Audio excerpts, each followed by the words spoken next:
Bom dia, boa tarde, boa noite.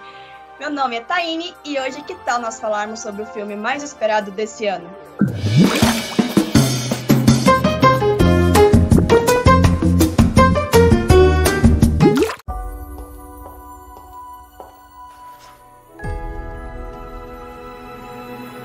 Oi, Barbie. Posso ir para sua casa à noite? Claro! Não planejei nada demais, só uma festa gigantesca com todas as Barbies, coreografia ensaiada e uma música tema. Devia passar lá. Legal.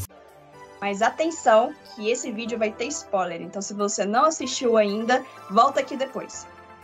E hoje, para conversar comigo, tá aqui de novo a Sara. E nós vamos discutir um pouquinho sobre uma partezinha do filme que a gente achou que seria muito útil para a gente trazer uma mensagem bem legal para vocês. Hoje, ao contrário do que fala o filme, nós não vamos falar só sobre a Barbie. Hoje o nosso foco é o Ken. O personagem meio revoltado e tal. Inclusive, pra mim, o melhor personagem desse filme. Não, pra mim ele só perde pro Alan. O Alan é muito bom. O Alan tava muito massa. O Alan foi muito legal. Mas o Ken também, gente, o Ken foi muito legal. Aquela cena ele cantando e dançando foi muito massa. Foi muito bom.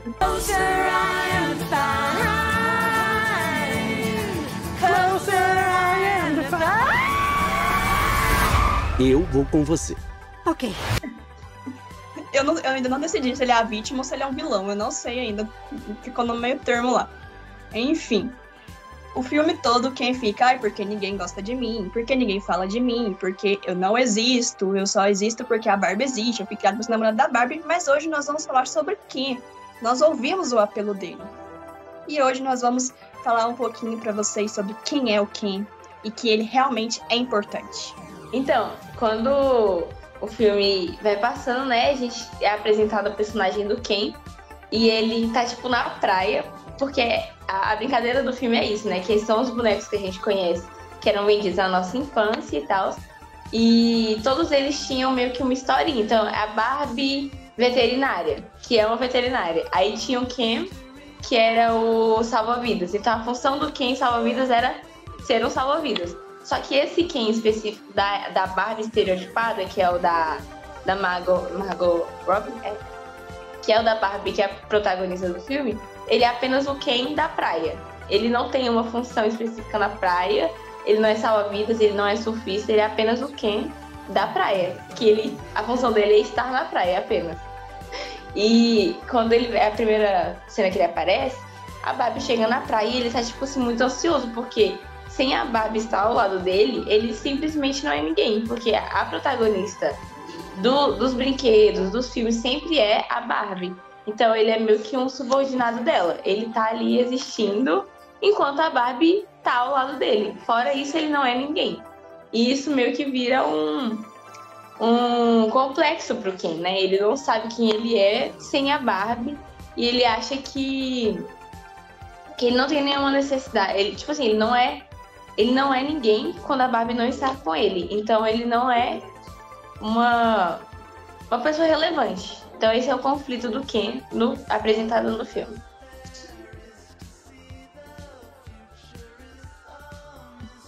Então o Ken, acontece todo um rolo lá que o Ken, eles vêm, todo mundo já sabe, já não é spoiler mais, que eles saem da Barbilândia e vêm pro mundo real.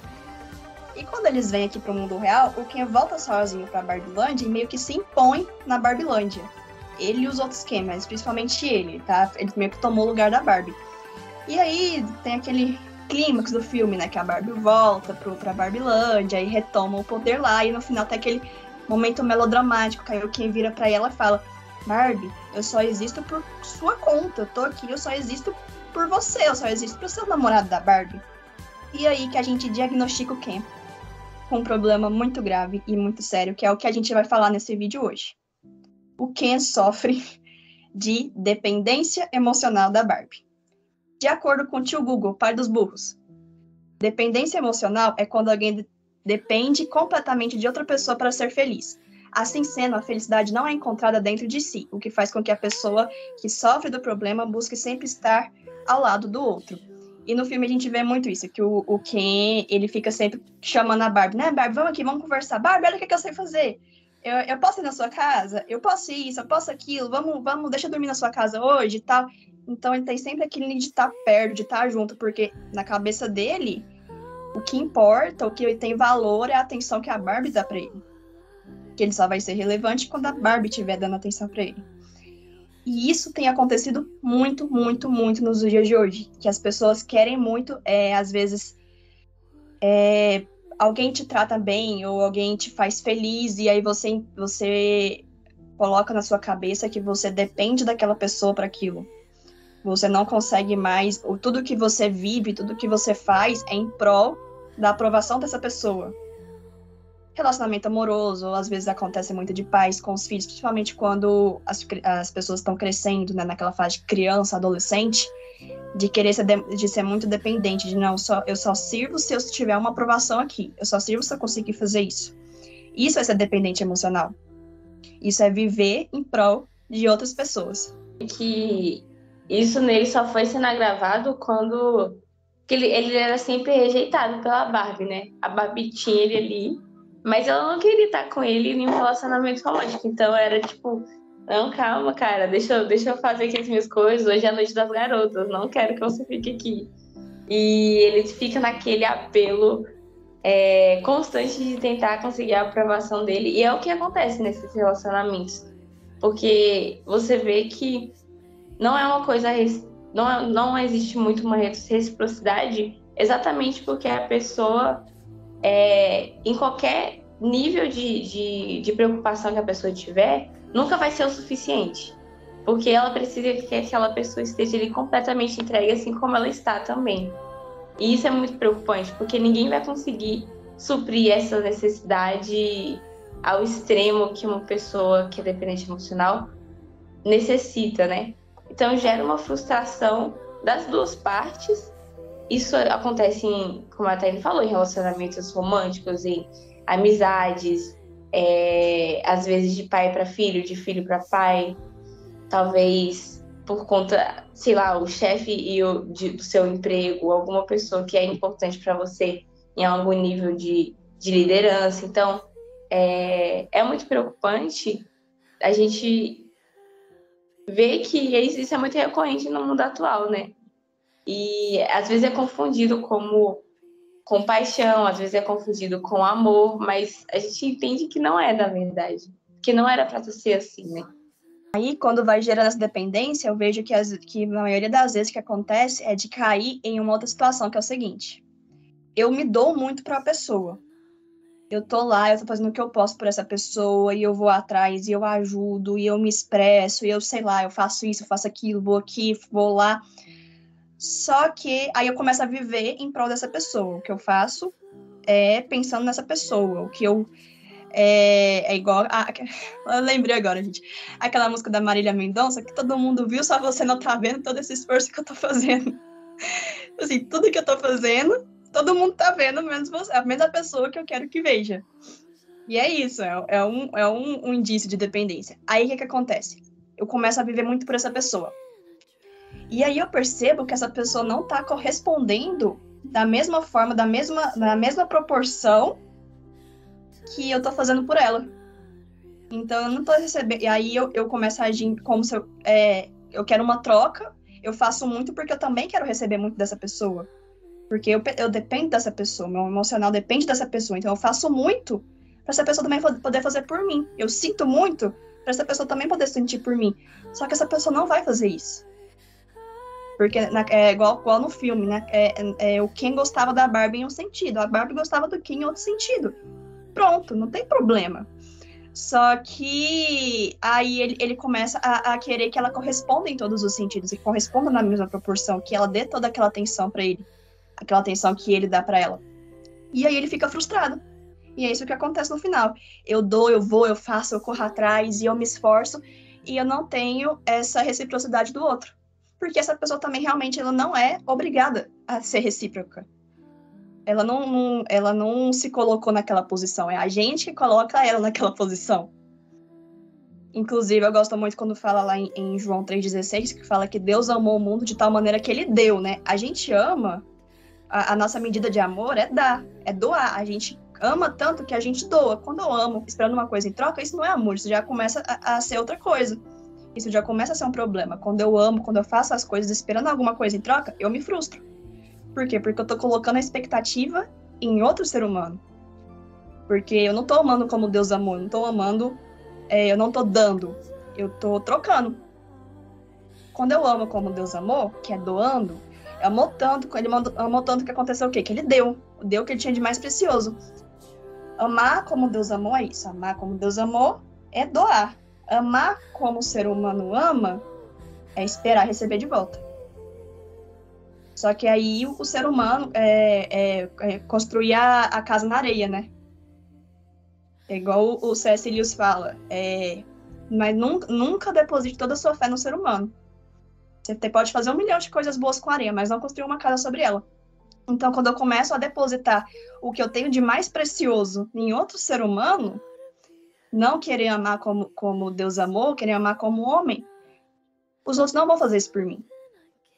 Porque só Deus ama dessa forma. Então, quando eu começo a fazer isso, eu vou ficar frustrado. Não tem como uma pessoa dependente emocional sair bem da história.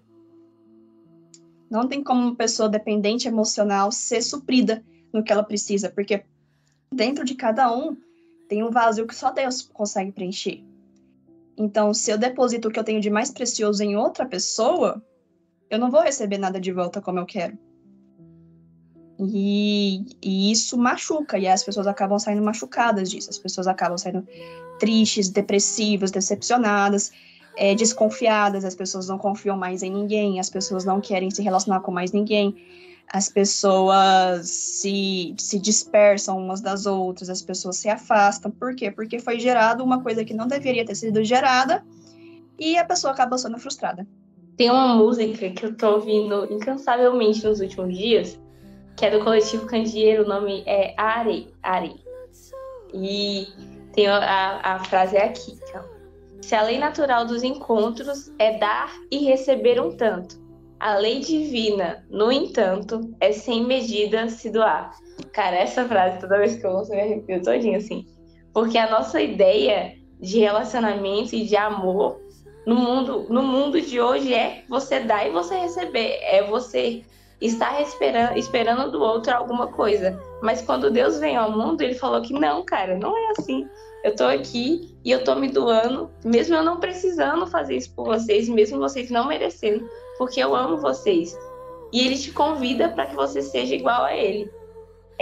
Isso não porque é uma forma certa de agir diante de uma sociedade, mas simplesmente por amor a ele e por tentar ser e se parecer com Deus que morreu por você. Então, esse amor, ele é tão perfeito que se todo mundo, em uma utopia, pensando aqui, numa sociedade perfeita, onde todo mundo agisse dessa forma, a gente não teria a preocupação de esperar um retorno, porque era natural que todos agissem de uma forma que a comunidade vivesse em amor, em doar, em estar junto. E a gente sonha com isso aqui no mundo e sabe que nunca vai acontecer, sabe que é algo muito distante, mas Deus promete que a gente vai viver isso se a gente entregar a nossa vida para Ele e estar com Ele no céu que Ele está preparando pra gente, porque essa é a realidade perfeita que Ele está esperando a gente lá. E pensar que isso um dia vai acontecer é maravilhoso, né? Então não vai ter dependência emocional no céu, porque a medida de amor que é derramado na nossa vida por Deus, ela é completamente suficiente. E se a gente encontra isso em Deus, então não é necessário que a gente procure isso em outro lugar, porque já é o suficiente. Tem uma frase do Max Lucado que ele fala: quando você entende o quanto Deus te ama, você não fica desesperado pelo amor dos outros.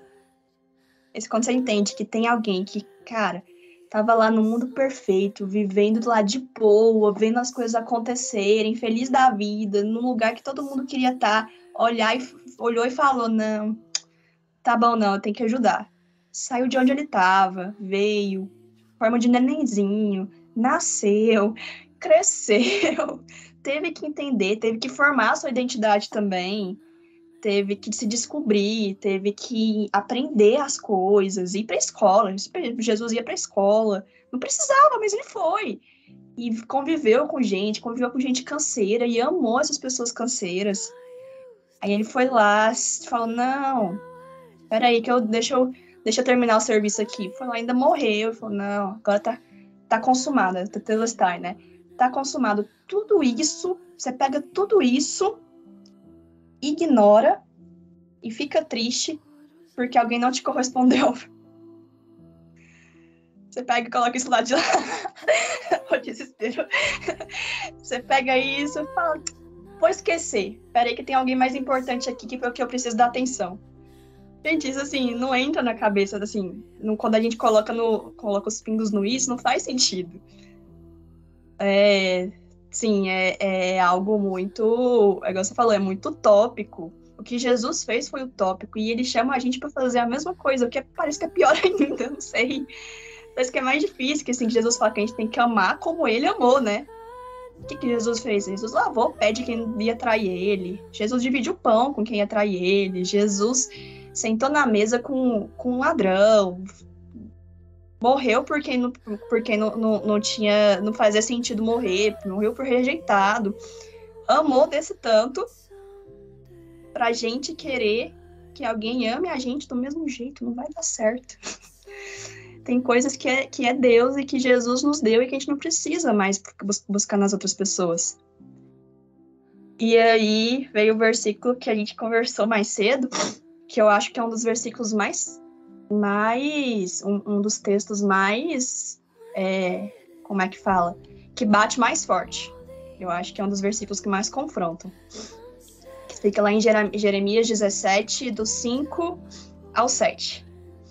Assim diz o Senhor, maldito é o homem que confia nos homens, que faz da humanidade mortal a sua força, mas cujo coração se afasta do Senhor. Ele será como um arbusto no deserto, não verá quando vier algum bem, habitará nos lugares áridos do deserto, numa terra salgada onde não vive ninguém, mas bendito é o homem cuja força está no Senhor e cuja confiança nele está. O que fala, né? É o que eu falei, a pessoa... coloca a sua força no homem, coloca a sua expectativa nas pessoas e esquece do que Jesus já fez, se afasta do Senhor, né? Coloca outra pessoa no lugar de Deus. Isso também é aquela questão de criar ídolos, né?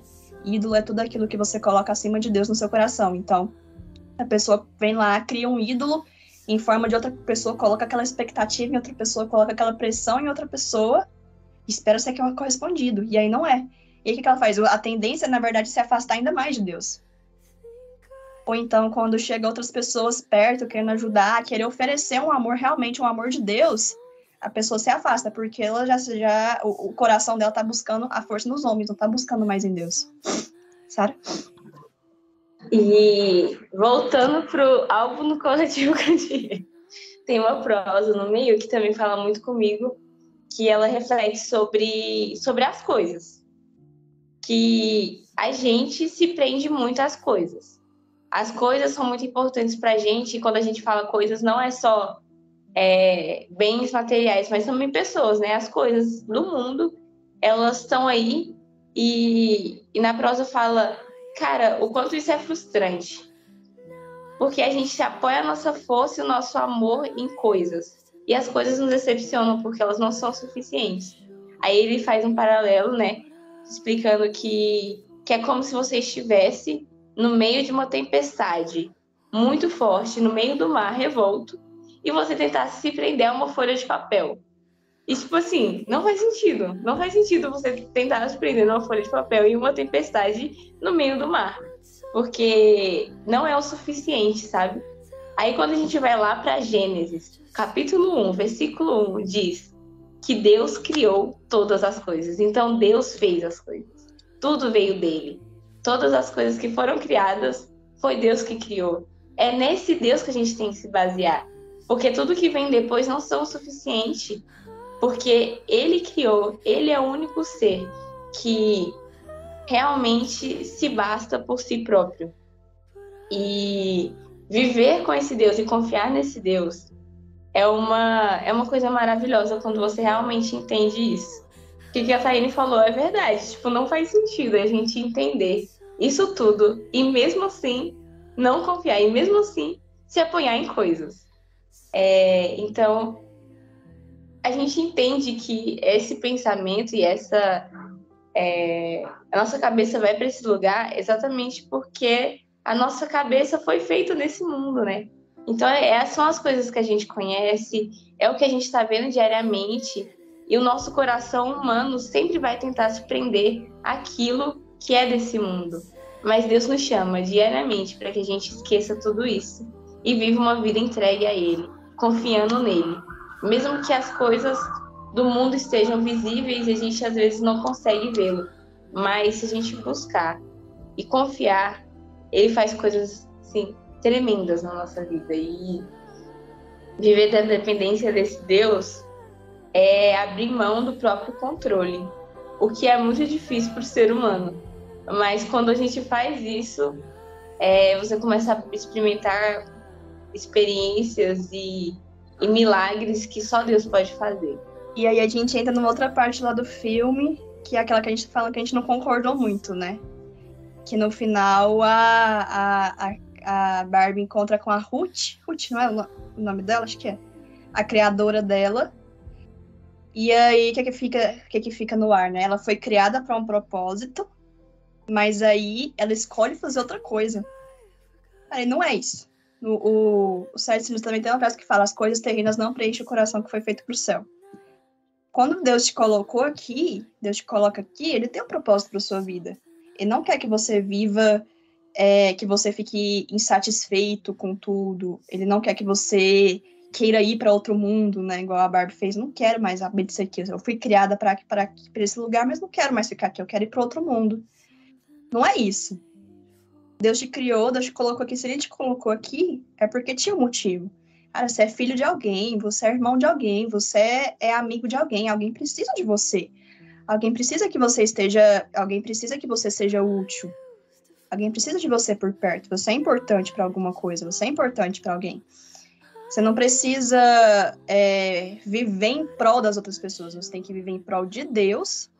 E Deus te direciona para as outras coisas.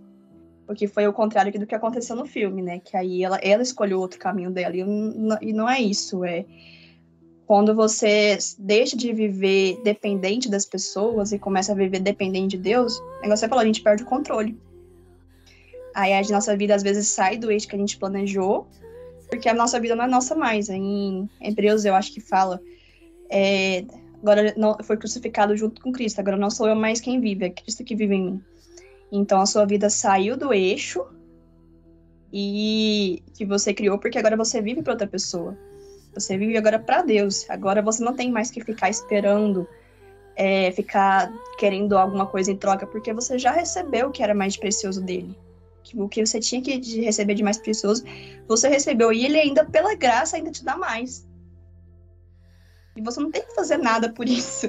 Você tem que ser filho dele. Você tem que aceitar o que ele planejou para você. E você vai continuar recebendo as coisas. Você não merece, mas ele é um pai bom e ele vai continuar te dando. Por quê? Porque você depende só dele. E como você depende dele, ele não vai te deixar na mão. Então, assim, como ele é um pai, e você depende só dele, você não fica vivendo para os outros, você vive para ele, ele vai suprir. Ele vai te levar para onde você tem que estar. Ele vai te dar o que você precisa. Porque você é dele. Porque ele te comprou. E você entendeu isso. E você aceitou que o sacrifício de Cristo é mais importante e é maior do que qualquer pessoa, do que qualquer aceitação terrena, do que qualquer aceitação humana que você poderia ter. Então, é muito, muito, muito melhor. É mais difícil, talvez, mas no fim, cara, tudo vale a pena. Tudo é muito bom no final. Com Deus você não vai se frustrar, com Deus você não vai se decepcionar. É muito melhor, se é para ser dependente de alguém, porque o ser humano foi alguém criado para ser dependente. Você vai ser dependente de alguma coisa, você vai ser dependente dos seus pais emocionalmente, dependente do seu trabalho emocionalmente, você vai ser dependente de alguma coisa. Ser dependente dele é muito melhor do que ser dependente de qualquer coisa que podem te oferecer em algum momento. E é isso que a gente queria deixar, eu acho que não seja como Ken, e também não seja como a Barbie. Aceita que você é dependente só de Deus e que ele tem o caminho para você e não sai dele. Não precisa pedir para sair dele, não precisa querer sair dele, porque o que ele tem é muito melhor. É isso, galera. Então fiquem com essa mensagem. E vão aqui nos comentários, digam o que vocês acharam do filme. Se foi tudo isso, porque o marketing desse filme foi uma coisa, bicho. Tipo assim, o sonho de todo publicitário é conseguir fazer o marketing que esse filme fez. Porque há anos, tá? Tipo, desde o ano passado e agora foi um movimento que o filme criou. Enfim, só queria falar mesmo porque eu fiquei admirada. Como publicitária, eu fiquei muito admirada. E é isso, comentem aqui, deixa seu like se você gostou do vídeo. Siga a gente lá nas redes sociais, tem o nosso Instagram, que é trazendo_a_luz. E o Instagram da missão que a gente faz parte, que é @mpcbrasilia. E tem mais alguma coisa, Thaís? Toda quinta videozinho novo. É isso. Até a próxima. Fui.